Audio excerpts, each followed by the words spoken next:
இந்த ஆக்ஷன் வச்சு நான் என்ன வேர்ப் இன்னைக்கு பண்ண போறேன் கண்டுபிடிக்க முடியுதா? தண்ணி குடிக்கிறியா? அது மாதிரியா? அது என்ன வேர்ப்? குடி. இன்னைக்கு வேர்ப் வந்து ஹிந்தியில பீ மீன்ஸ் ட்ரிங்க், குடி. வீட்டுக்கு ஒரு கெஸ்ட் வராங்கன்னா எப்போவுமே நம்மளோட ஹாஸ்பிட்டாலிட்டி, அதாவது உபசரிப்பு, என்ன பண்ணுவோம்? ஃபர்ஸ்ட் திங் அவங்களுக்கு தண்ணி சர்வ் பண்ணுவோம் இல்லையா? அது சர்வ் பண்ணிட்டதுக்கப்புறம் நம்ம என்ன சொல்லுவோம்? தண்ணி குடிங்க. பானி பீஜியே. தண்ணி குடிச்சிட்டாங்க.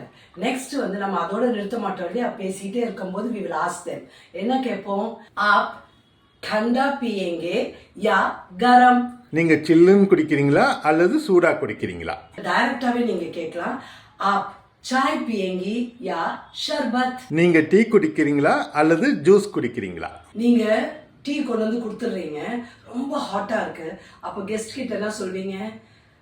चाय बहुत गर्म है, धीरे धीरे पीजिए. டீ ரொம்ப சூடா இருக்கு, மெதுவா குடிங்க.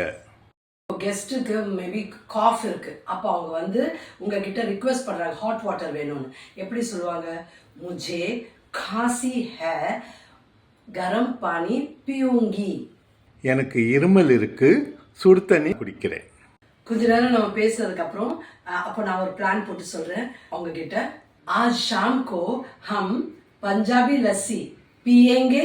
This is future tense. இன்று மாலை நாம் Punjabi lassi குடிப்போமா?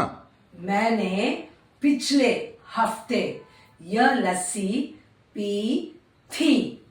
This is past tense. நான் கடந்த வாரம் இந்த பஞ்சாபி லஸ்ஸி குடித்தேன். With the situation and all that, I had given you some simple sentences how to interact with people.